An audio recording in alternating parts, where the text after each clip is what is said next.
সত্যি বিস্ময়কর এক জীব আমরা। ইংলিশ, হিন্দি, মালায়াম, তেলেগু আর তামিলের মতো কঠিন কঠিন ভাষা আয়ত্ত করলেও মাতৃভাষায় ছোট্ট একটি শব্দ না বলতে পারি না। আচ্ছা, তুমি কি কখনো এই লাইনটা শুনেছো? সফল হতে গেলে না বলা শিখতে হয়। কিন্তু আফসোস এটাই যে তোমার আমার মতো এমন অনেকেই আছে যারা অনেক চেষ্টার পরেও ছোট্ট একটি শব্দ না বলতে পারে না। কেউ এসে বলছে কোথাও যাওয়ার জন্য, কিন্তু তুমি না করতে পারছো না। লাভ নেই, এমন আড্ডাতে কেউ ইনভাইট করছে তোমায়, কিন্তু তুমি না করতে পারছো না। কি হচ্ছে তোমার সাথে আর কতটা খারাপ হতে পারে তুমি জানো সব কিছু, কিন্তু কোনোভাবেই নিজেকে পরিবর্তন করো না। তুমি জানো তোমার অনেক কাজ আছে, তোমার স্বপ্নটাকেও পূরণ করতে হবে, কিন্তু কেউ এসে বলছে তোমায় তার কাজ করে দিতে। অমনি তুমি ছুঁড়ে ফেলে দিলে নিজের স্বপ্নটাকে আর ছুটে গেলে অন্যের স্বপ্ন পূরণ করতে। সেখানেও তুমি না বলতে পারো না। গাধার মতো অন্যের বোঝা বয়ে বেখেয়াল হয়ে তুমি দিনের পর দিন এভাবেই কাটিয়ে দিচ্ছ আর অন্যকে দোষারোপ করছো। তবে তোমাকেই বলছি বন্ধু, ততক্ষণ পর্যন্ত তুমি তোমার স্বপ্নটাকে অ্যাচিভ করতে পারবে না যতক্ষণ পর্যন্ত নিজের সিদ্ধান্তের বাহিরে গিয়ে অন্যের হ্যাঁয়ের সাথে হ্যাঁ মেলানো বন্ধ না করবে। দেখো ভাই, এটা এতটাও সহজ নয় যে আজকে প্রতিজ্ঞা করবে আর কাল থেকে সবাইকে না বলা শুরু করে দেবে। একটা জরিপে দেখা গেছে 90% মানুষই ওই ভিড়ে আটকে থাকে যারা হ্যাঁয়ের সাথে হ্যাঁ মেলাতে থাকে আর নিজেকে বন্দি করে সেই কমফোর্ট জোনে, যেখান থেকে তারা কখনো বেরোতে পারে না। বাকি 10% মানুষই এমন ইউনিক হয়ে থাকে যারা কৌশলে বলে দেয়, না ভাই, আমার অনেক কাজ আছে, আমি এটা করতে পারবো না। কোনো এক মহান ব্যক্তি বলেছিলেন, যারা নিজের স্বপ্ন পূরণের জন্য অন্যকে না বলতে পারে তাদের স্বপ্ন কখনোই অপূর্ণ থাকে না। তারাই কোনো উদ্দেশ্যে পৌঁছাতে পারে এবং জীবনে বড় কিছু করে দেখাতে পারে। মনে রেখো বন্ধু, সত্যিই এটা খুবই সিম্পল। মানুষ তখনই নিজের স্বপ্নের পথে চলতে পারে যখন কেউ নিজের সিদ্ধান্তে কিছু করে দেখাতে পারে। তবুও একটি প্রশ্ন থেকেই যায়, কেন আমরা অন্যকে না বলতে পারি না? এর পেছনের কারণটাই বা কি? তাহলে বলছি, শুনে রাখো। এর অন্যতম কারণ হচ্ছে অন্যকে কষ্ট দেওয়ার ভয়, অপরাধবোধের ভয়। অপরাধবোধের এই ভয়কে যদি তুমি না বলতে শেখো, তাহলে বিশ্বাস করো সত্যিই তোমার স্বপ্নটা পূরণ হতে যাচ্ছে। তাই আজকের ভিডিওতে আমি এমনই 5টি মন্ত্র বলতে চলেছি যেগুলো জেনে রাখলে খুব সহজেই তুমি যে কাউকে না বলতে শিখে যাবে। সো টিপস নাম্বার 1, সময়কে মূল্য দিতে শেখো। দেখো বন্ধু, তুমি হয়তো এটা জানো, সময়ের অপব্যবহার করে জীবনে কখনো সফল হওয়া যায় না। একমাত্র তারাই জীবনে সফল হতে পারে যারা তাদের সময়টাকে সঠিকভাবে ব্যবহার করতে জানে। কিন্তু তুমি যদি এভাবেই অন্যের হ্যাঁয়ের সাথে হে মেলাতে থাকো আর নিজের সময়টাকে বিলিয়ে দাও অন্যের কাজে, তাহলে তোমার স্বপ্ন পূরণ হবে কিভাবে? সাপোজ তোমার একটা কাজের জন্য সময় রেখেছো 2 ঘন্টা, হঠাৎ কেউ এসে বলল তার একটা কাজ করে দিতে, কিন্তু তুমি না বলতে পারলে না আর অমনি শুরু করে দিলে তার কাজটা। সেই কাজটা করতে গিয়ে সময় চলে গেল 1 ঘন্টা, আর পরে নিজের 2 ঘন্টার কাজটি করতে হলো 1 ঘন্টায়। দেখো, অন্যের সময় বাঁচাতে গিয়ে কিভাবে তুমি নিজের সময় নষ্ট করে ফেললে। শেষে নিজের কাজই দ্রুত করতে গিয়ে না ঠিক থাকলো কোয়ান্টিটি আর না ভালো হলো কোয়ালিটি।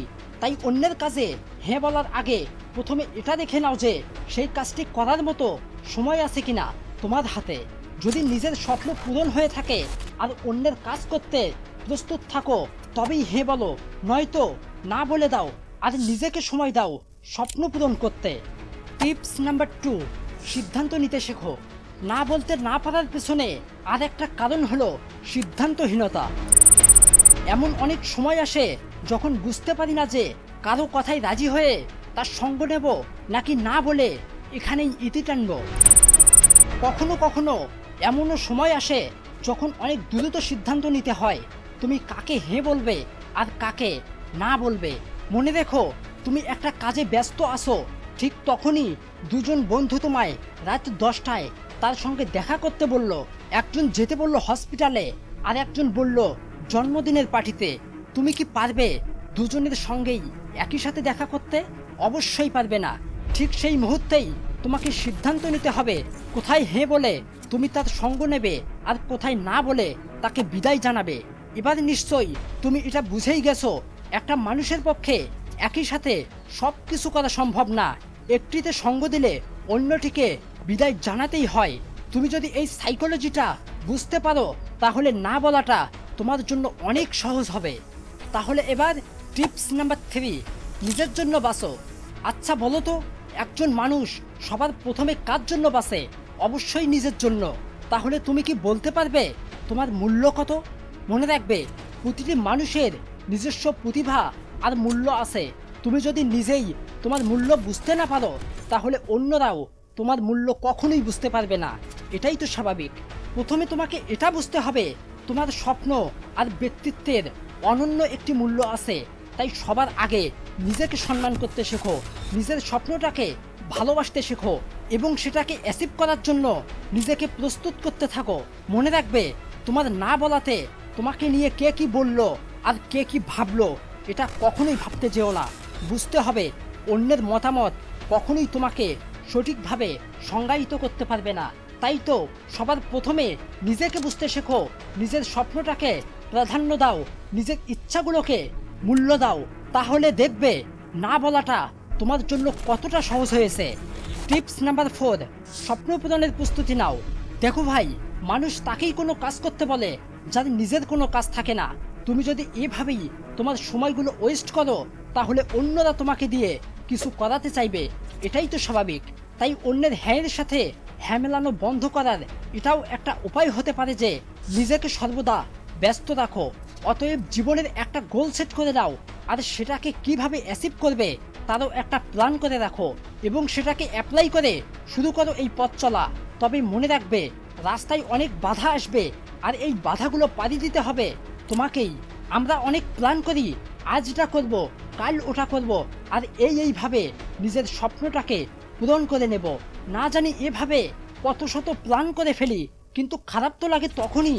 ধীরে ধীরে যখন সেই সময়গুলো চলে আসে তখন হাজারো অজুহাত আর বাহানা খুঁজতে থাকি, কিন্তু আফসোস বুঝতে পারি না এটাই হলো সেই এন্টিড্রিম যা তোমাকে তোমার স্বপ্ন থেকে অনেক দূরে ঠেলে দিচ্ছে। আচ্ছা সত্যি করে বলো তো, তুমি কি প্রস্তুত তোমার জীবনটাকে নষ্ট করার জন্য? তুমি কি প্রস্তুত তোমার স্বপ্নটাকে ধ্বংস করার জন্য? যদি রেডি থাকো নিজের ধ্বংস দেখার জন্য তাহলে যাও, সবার কথায় হ্যাঁ বলো আর নিজের ধ্বংস ডেকে আনো। কেউ তোমাকে বাধা দেবে না। কিন্তু আজকের সময়টার সৎ ব্যবহার আর স্বপ্ন করার ইচ্ছা যদি থেকে থাকে তোমার তাহলে সেরফ না বলে দাও। আর এরপরেও যদি তুমি এই শব্দটা না বলতে পারো তাহলে জীবন থেকে কোনো কিছু পাওয়ার আশা তুমি একদম ছেড়ে দাও। তাহলে চলে যাচ্ছে এবার সর্বশেষ টিপস নাম্বার 5, একা চলতে শেখো। দেখো ভাই, কারো কিছুতেই কারো কিছু যায় আসে না। আজকে তুমি হ্যাঁ অথবা না যেটাই বলো না কেন এর প্রভাব কিন্তু তোমার জীবনে অবশ্যই পড়বে। তোমার স্বপ্নটা পূরণ হোক আর না হোক তাতে কারো কিছুই যায় আসে না। আর এটাই যদি বাস্তব হয়ে থাকে তাহলে এটা বলো অন্যের কিছুতে কেন তোমার যায় আসবে। মনে রাখবে, তোমাকে ছাড়া এই পৃথিবীতে এক সেকেন্ডও কেউ থেমে থাকবে না। তাহলে তাদের ছাড়া কেন তুমি থেমে থাকবে? বন্ধু, কিভাবে বোঝাবো তোমায়? তোমার হ্যাঁ অথবা না উত্তরে কারো কিছুই যায় আসে না। তোমাকে ছাড়া কারো স্বপ্নই অপূর্ণ থাকবে না। তাহলে কেন তুমি অন্যের হ্যাঁয়ের সাথে হ্যাঁ মিলিয়ে নিজের স্বপ্ন থেকে দূরে সরে যাচ্ছ? মজার বিষয় তো এটাই যে লাইফে বেশিরভাগ জিনিসই কোনো কাজের নয়। তাই এখন থেকে কৌশলে না বলতে শেখো আর সামনে এগিয়ে যাও। দেখবে তোমার স্বপ্নটাকে সত্যিই তুমি অ্যাচিভ করেছো। সেটা হতে পারে আজ নয়তো কাল।